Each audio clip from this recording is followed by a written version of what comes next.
Bonjour, je suis Gianna Raichi, je suis coach énergéticienne et nous allons traiter dans cette vidéo le thème suivant. Je suis une éponge et j'absorbe les émotions des autres. Alors, il est très important de savoir que si vous êtes dans ce cas, vous n'êtes pas le seul. Vous êtes des millions, des milliers à vivre cette situation-là et vous ne savez pas du tout comment est-ce que vous pouvez faire pour vous en débarrasser. Cette vidéo va vous donner plein d'éclairage pour comprendre pourquoi ça vous arrive à vous et pas d'autres personnes et surtout comment est-ce que vous pouvez faire pour vous en débarrasser. Alors, la première des choses à savoir, c'est qu'il existe plusieurs lois dans l'univers. L'une de ces lois, c'est la loi de résonance, c'est-à-dire que vous êtes, tout est vibration dans cet univers et donc cette vibration-là fait que à un certain moment donné de votre existence, vous attirez certaines personnes en fonction de la vibration que vous émettez. Alors imaginons que vous êtes plutôt quelqu'un qui est très serviable, qui aide toujours les autres et qui est très empathique avec les autres, c'est-à-dire que vous vous préoccupez toujours des émotions des autres et de leurs souffrances, etc. Ou jouez également le rôle du sauveur, et bien à ce moment-là, vous allez avoir la même vibration, la même fréquence en tout cas, un bon matching pour les personnes qui, elles vont vouloir se décharger d'une énergie négative excessive qu'il y a chez eux. Donc, l'une des premières des choses, c'est de savoir exactement, est-ce que vous êtes plutôt quelqu'un qui est sympathique et pas empathique? Alors, je vais vous expliquer la différence entre les deux. Alors, sympathique, c'est quelqu'un qui rentre avec les personnes sur leurs émotions. Imaginons que vous avez un collègue de bureau, une collègue de bureau qui vient vous raconter ses problèmes. Alors, est-ce que vous êtes plutôt du genre à dire, ok, ces problèmes, j'écoute, mais je ne rentre pas émotionnellement dedans, par exemple, je ne donne pas de conseils, je ne fais que l'écouter avec une ouïe, considérante, on va dire ça comme ça, ou est-ce que je suis plutôt à dire, c'est vrai?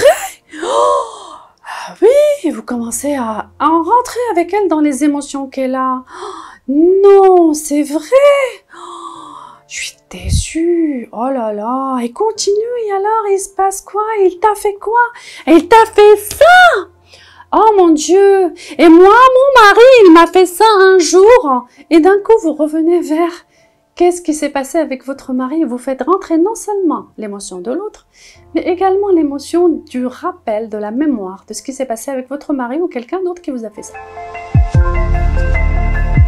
Donc, l'une des premières des choses, c'est que quand vous êtes en train d'écouter quelqu'un qui va pas bien, c'est important d'être dans l'empathie, pas dans la sympathie. L'empathie, c'est j'écoute, mais je ne rentre pas dans les émotions de l'autre.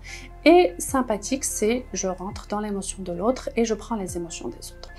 De la même chose quand vous tombez sur quelqu'un qui est vraiment très énerveux, vous voyez, vous êtes en train de conduire et d'un coup vous tombez sur quelqu'un qui est vraiment énervé et d'un coup, vous avez un petit accrochage et un gros accrochage et lui il se défoule sur vous. Voilà. Ça c'est aussi, vous êtes la bonne vibration pour cette personne-là sur laquelle il pouvait se décharger. Il ne pouvait pas se décharger sur quelqu'un d'autre. C'était que sur vous que ça pouvait tomber. Donc, l'une des choses à faire par rapport à ces cas-là, premièrement, vous pouvez envoyer des ondes positives à cette personne. Bien que vous soyez énervé, etc., c'est important d'envoyer des ondes positives à l'autre qui va être inconsciemment déstabilisé par toutes ces ondes positives qui arrivent. Et s'il est bon pour dépasser en tout cas ces émotions négatives, c'est bon. Et si c'est quelqu'un qui n'arrive pas à dépasser ces émotions négatives, vous allez sentir tout d'un coup qu'il va partir et s'éloigner de votre champ. Et là, vous avez gagné, tout simplement. Vous avez réussi à dépasser en tout cas ce matching énergétique qui fait que vous attirez ces personnes-là pour prendre leurs émotions. C'est important également de sortir du rôle de sauveur, parce qu'il y en a plein, énormément, qui veulent jouer le rôle de sauveur. Alors, à partir de ça, c'est important de comprendre pourquoi cette personne est venue me voir. Quel est l'apprentissage que j'ai à faire par rapport à tout ce qui vient de se passer? Est-ce que c'est parce qu'il faut que j'apprenne à être beaucoup plus patient? Est-ce qu'il faut que j'apprenne à mettre des limites par rapport aux personnes? Par exemple, quand je vais pas bien, je préfère dire à la personne, écoute, je comprends que tu en sois là ou que tu aies ce problème-là, mais personnellement là, comme ça tout de suite, je suis pas prête à écouter ce que tu viens de dire. Des fois, c'est un peu compliqué par rapport à certaines personnes, mais c'est important aussi de mettre des limites par rapport à à votre état émotionnel du moment. Vous sentez que vous n'êtes pas capable de le faire, surtout dites-le. Ces personnes-là, en tout cas, qui viennent et qui vous prennent de l'énergie, ça s'appelle des personnes vampires. Alors, c'est important de pouvoir, en tout cas, mettre le doigt dessus et le nom dessus, comme ça, vous pouvez les repérer. Et comme ça, en tout cas, vous pouvez savoir que vous avez à travailler sur vous pour ne plus attirer ces personnes vampires. Un autre élément aussi qui est très important, c'est que pourquoi généralement on a aussi, on absorbe.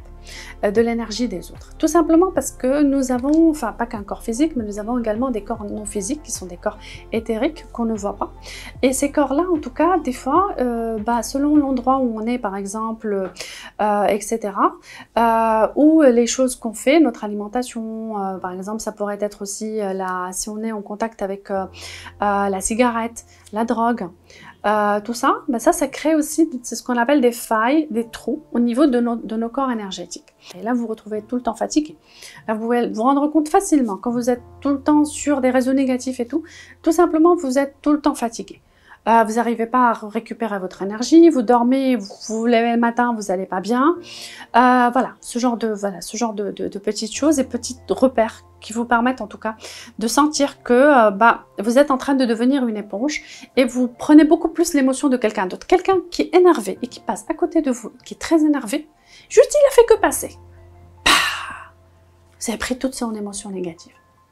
Aussi simple que cela puisse être. Ça veut dire que vous avez des trous, des failles, et des fuites dans votre aura. Qu'il est important de demander, c'est simple, vous pouvez demander à Dieu à ce qu'il puisse le refaire. Voilà, ça, je pense qu'il n'y a pas plus puissant que Dieu, donc voilà. Donc vous faites appel à la puissance divine pour pouvoir vous refermer tous ces trous-là. Alors, quelque chose aussi de très important, c'est que c'est important de pouvoir aussi vous créer une bulle. Vous pouvez également vous créer une bulle qui, vous la constituez, c'est-à-dire que vous visualisez une bulle, je sais pas, vous choisissez la couleur que vous voulez, ça peut être du violet, ça peut être du bleu par exemple, et qui vous entoure, et que vous demandez à Dieu à ce que cette bulle vous protège contre toutes les énergies des gens. Alors, vous pouvez également utiliser aussi des huiles essentielles qui vous permettent également de refermer en tout cas toutes ces fuites là au niveau de votre corps, en tout cas vous pouvez également utiliser aussi de la cristallothérapie, des cristaux. Donc voilà un tout petit peu pour comment est-ce que vous pouvez vous préserver de devenir en tout cas une éponge, et comment est-ce que vous pouvez préserver votre énergie contre les pensées négatives des autres ou contre les émotions négatives des autres. Et j'espère vous retrouver à une prochaine vidéo.